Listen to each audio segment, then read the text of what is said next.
नमस्कार दोस्तों, मैं डॉक्टर आशुतोष बैसोया,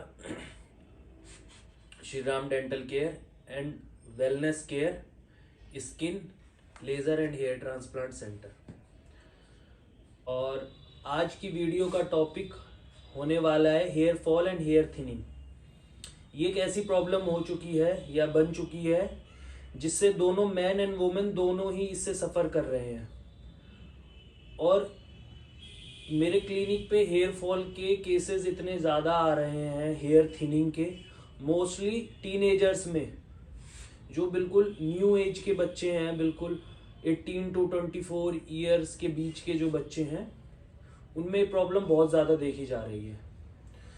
तो आज की इस वीडियो में हम डिस्कस करेंगे कि हेयर फॉल होता क्यों है, इसको रोका कैसे जा सकता है, और आप इसको लेके ट्रीटमेंट क्या करा सकते हैं। तो आज डिस्कस करेंगे हम ऐसी कुछ गलतियां जो आप डेली रूटीन में दोहराते हैं। फिर कुछ, वैसे तो बहुत सारे रीज़न है हेयर फॉल होने के, लेकिन हम मेन रीज़न पे डिस्कशन करेंगे कि वो क्या रीज़न है जिसकी वजह से हेयर फॉल ज़्यादा होता है। और तीसरा हम डिस्कस करेंगे कि आप ट्रीटमेंट क्या करवा सकते हैं या कौन सा ट्रीटमेंट चूज़ कर सकते हैं अपने बालों की ग्रोथ के लिए, नरिशमेंट के लिए, और आपका हेयर फॉल ना हो, ऐसे ट्रीटमेंट के बारे में। और मैं ऐसे प्रोडक्ट्स के बारे में बताऊंगा जिनको आप चूज़ कर सकते हैं। अब प्रोडक्ट्स की बात करें तो फिर वीडियो और लंबी हो जाएगी, क्योंकि प्रोडक्ट्स में भी क्या है कि एक तो मॉडर्न साइंस को लेके कुछ प्रोडक्ट्स हैं, ठीक है, और एक हमारा आयुर्वेदा के भी कुछ ऐसे प्रोडक्ट्स हैं जिनको आप यूज़ कर सकते हैं। तो बहुत से लोगों की चॉइस होती है कि भाई मैं आयुर्वेदिक प्रोडक्ट यूज़ करूँगा, तो मैं वो भी आपसे डिस्कस करूँगा। और कुछ लोगों का होता है कि भाई नहीं, मैं मेडिसिन वगैरह या कोई भी मॉडर्न जो टेक्निक है, जो ट्रीटमेंट चल रहा है, वो करवाऊँगा। तो उसके ऊपर भी मैं एक अलग से टॉपिक वीडियो बनाऊँगा, क्योंकि अभी उसमें ऐड कर दूंगा तो वीडियो बहुत लंबी हो जाएगी। तो शुरू करते हैं पहले कुछ ऐसी गलतियों से जो आप डेली रूटीन में करते हैं। तो नंबर 1 पे है ओवर हीटिंग। बालों को कभी भी ओवर हीट नहीं करना चाहिए, या फिर ज़्यादा देर धूप में नहीं खड़ा होना, या जैसे कि बहुत देर तक स्टाइलिंग के लिए मैंने देखा है कि ड्रायर का बहुत इस्तेमाल करते हैं लोग। तो ड्रायर का बिल्कुल भी यूज़ नहीं करना है, यूज़ करना है लेकिन ओवर हीट नहीं करना, ज़्यादा देर तक नहीं करना है। उससे क्या है, हेयर फॉलिकल्स श्रिंक होती हैं और बाल में थिनिंग होती है और बाल टूटते हैं। दूसरा, बहुत सारे हेयर प्रोडक्ट्स का यूज़ करना, जैसे कि वैक्स हो गया, जेल हो गया, और हार्ड स्टाइलिंग के लिए स्प्रे वगैरह यूज़ होते हैं। तो ये इन सब चीज़ों को यूज़ करने से भी हेयर फॉल होता है। तीसरा, कोई भी ऐसे प्रोडक्ट्स यूज़ करना जिनमें बहुत हार्श केमिकल्स होते हैं। आप कोई भी प्रोडक्ट यूज़ करें, शैम्पू, कंडीशनिंग, जो भी, तो उनके इंग्रेडिएंट्स को हमेशा पढ़कर यूज़ करें। Sulphate free, paraben free product हमेशा यूज़ करें। सल्फेट, पैराबिन, ये कुछ ऐसे हार्श केमिकल्स हैं जो आपकी बालों की ग्रोथ को रोक देते हैं। तो हमेशा पढ़कर इंग्रेडिएंट्स ही प्रोडक्ट चूज करें। लास्ट और सबसे इम्पॉर्टेंट कि वो है स्ट्रेस, एंजाइटी। मैंने देखा है जो लोग बहुत स्ट्रेस में होते हैं, एंजाइटी में होते हैं, डिप्रेशन में होते हैं, उनके हेयर फॉल बहुत ज़्यादा होता है। क्योंकि ऐसा ऐसा क्यों होता है? क्योंकि देखो, हमारी बॉडी का जो भी कनेक्शन है हमारे हेड से है, हमारे माइंड से है। तो जब यहाँ चीज़ें ठीक नहीं होंगे ना, तो हमारी बॉडी में बाल क्या, कुछ भी चीज़ अच्छे से ग्रो नहीं करेगी जब हमारे थॉट्स ही अच्छे नहीं होंगे। तो ठीक है, तो सबसे पहले हमें अपनी थॉट्स को पॉजिटिव रखना है, किसी भी चीज़ को लेके, लाइफ में किसी भी टॉपिक को लेके। तो वो फिर बाल ही नहीं, हर चीज़ ग्रो करेगी। ठीक है, तो ये तो कुछ कॉमन मिस्टेक्स थी जो मैंने आपसे डिस्कस की है। बाकी अब आते हैं कि ऐसे मेन रीज़न क्या है। रीज़न तो वैसे बहुत सारे हैं, लेकिन मैं डिस्कस करूँगा कुछ मेन इंपॉर्टेंट रीजंस पे कि बाल टूटते क्यों हैं। तो सबसे पहला रीज़न है ब्लड सर्कुलेशन। ब्लड सर्कुलेशन जब हमारी बॉडी में अच्छे से नहीं होगी तो हमारी हेयर ग्रोथ में प्रॉब्लम आएगी। ऐसा क्यों?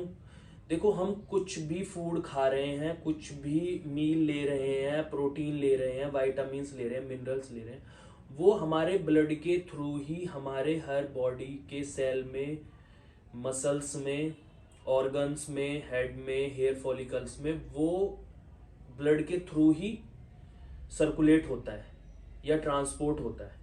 तो जब हमारे ब्लड सर्कुलेशन अच्छी नहीं होगी तो न्यूट्रिएंट्स पहुंचेंगे ही नहीं हेयर फॉलिकल्स तक। तो हेयर फॉलिकल्स को जब न्यूट्रिएंट्स नहीं मिलेंगे, उन्हें वाइटामिन्स नहीं मिलेंगे, मिनरल्स नहीं मिलेंगे जो हम खा रहे हैं, तो फिर बेकार है, हेयर ग्रोथ होगी नहीं, हेयर फॉल होगा, सीधा सा फंडा है। ठीक है, तो अब ब्लड सर्कुलेशन के लिए आप क्या कर सकते हो कि आपके बॉडी में अच्छी ब्लड सर्कुलेशन हो। तो सबसे पहला तो ये है कि सुबह जल्दी उठना है, एक्सरसाइज करनी है, वॉक करनी है, या कोई भी योगा करना है, या शीर्षासन करना है। अगर आयुर्वेदा में अगर आप आओगे, योगा की तरफ आओगे, तो कुछ भी ऐसी चीज़ करनी है जिससे आपकी ब्लड सर्कुलेशन अच्छी हो। आपको अच्छी डाइट लेनी है, अच्छी एक्सरसाइज करनी है। ठीक है, दूसरा मेन रीज़न है DHT hormone, dihydrotestosterone hormone. ये हार्मोन मेन रीजन है बालों के टूटने का। कब? वैसे तो ये बॉडी में पाया जाता है, मैन वुमेन दोनों में, लेकिन जब ये एक्सेस बनने लगता है, इसकी लिमिट से ज्यादा ये बॉडी में बनने लगता है, तो रीजन क्या होता है? हेयर फॉलिकल्स को श्रिंक कर देता है, बालों की जड़ों को बंद कर देता है ये जो फॉलिकल्स होते हैं। तो DHT हार्मोन एक मेन रीजन है बालों के टूटने का मेंस में। जब टेस्टोस्टेरोन लेवल बॉडी में बहुत ज़्यादा हो जाता है तो मेल पैटर्न बॉल्डनेस आने लगती है बॉडी में। या फिर जो लोग स्पोर्ट्स में है, जो बॉडी बिल्डिंग में है, जो थोड़ा स्टेरॉइड वगैरह यूज़ करते हैं या आर्टिफिशियली टेस्टोस्टेरोन इंजेक्ट करते हैं बॉडी में, तो क्या होता है उनकी मसल ग्रोथ के लिए, तो उनकी बॉडी में टेस्टोस्टेरोन लेवल बहुत ज़्यादा होता है, जिससे dihydrotestosterone level DHT level body में बहुत बढ़ जाता है। तो उसकी वजह से ये बालों का टूटना कंटिन्यू रहता है। तो इसके लिए क्या कर सकते हैं? इसके लिए आप अच्छी डाइट ले सकते हैं, या DHT ब्लॉकर्स फूड आते हैं या मेडिसिन आती है, आप उनका यूज़ कर सकते हैं।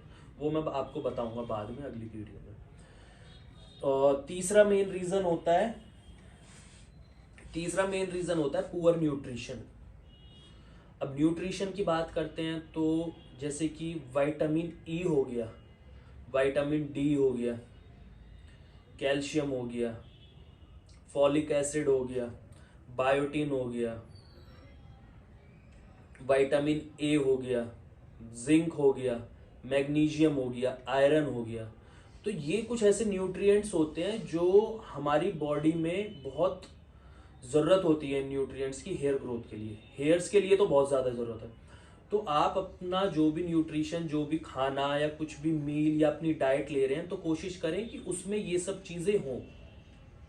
क्योंकि जब न्यूट्रिशन अच्छा होगा, ब्लड सर्कुलेशन अच्छी होगी, DHT हार्मोन भी कम होगा, नॉर्मल होगा, तो ऑब्वियस सी बात है आपकी हेयर ग्रोथ बहुत अच्छी होगी। ये एक सीधी सी साइंस है। अगर कोई इंसान दिमाग से सोचे तो ये एक सीधी सी साइंस है। ठीक है, सिंपल साइंस है। मेरे शब्दों में बोलूँ तो एक सिंपल साइंस है। अपनी बॉडी को ज़्यादा फ्लक्चुएशन में ना ले जाके उसे नॉर्मल रखना। ठीक है, तो आपको अपनी डाइट अच्छी रखनी है, विटामिन D लेना है। विटामिन D आप बॉडी एक नॉर्मल जनरल चेकअप कराइए, टेस्ट कराइए अपनी बॉडी के विटामिन मिनरल्स का क्या कमी है क्या नहीं, हर 3 to 4 मंथ्स में या 6 मंथ्स में। तो vitamin D plays a major role in hair growth. तो विटामिन D का नेचुरल सोर्स है सन।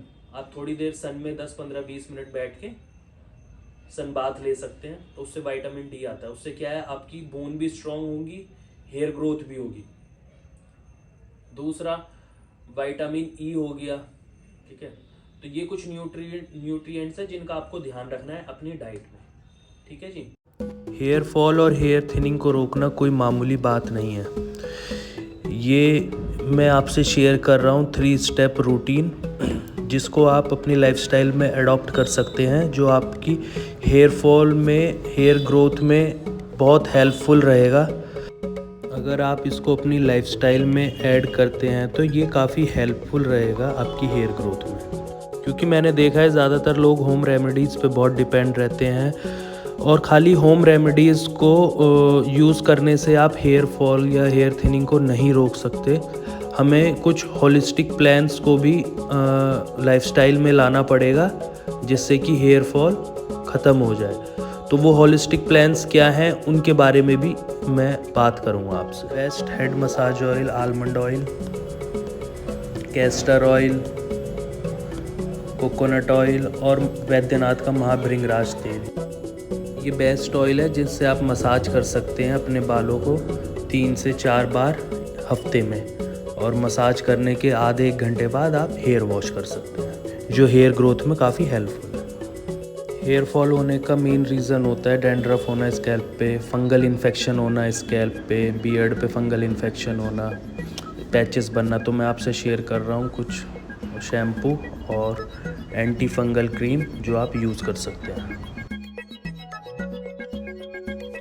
मिनटॉप pro for hair nourishment and minoxidil for hair growth and doctor Reddy's की hair roots multivitamins for hair growth, ये for womens के लिए है hair roots ये भी मल्टीविटामिन्स है।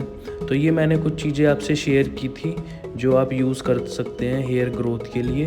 बाकी ये आप अपने आप से यूं ही स्टार्ट ना करें, आप किसी डॉक्टर से कंसल्ट करके ये सारी चीज़ें यूज़ करें। ये आपकी फॉर जनरल नॉलेज के लिए मैंने आपसे शेयर की, क्योंकि पेशेंट टू पेशेंट वेरी करता है ट्रीटमेंट प्लान, और मेडिसिन्स का यूज़ करना भी वेरी करता है पेशेंट टू पेशेंट, हमें वो कब से कब तक यूज़ करनी है। तो कैसी लगी आपको मेरी वीडियो दोस्तों? अगर ये काफ़ी हेल्पफुल और नॉलेजेबल है तो प्लीज़ शेयर और लाइक करके इसको स्प्रेड करें। Thank you.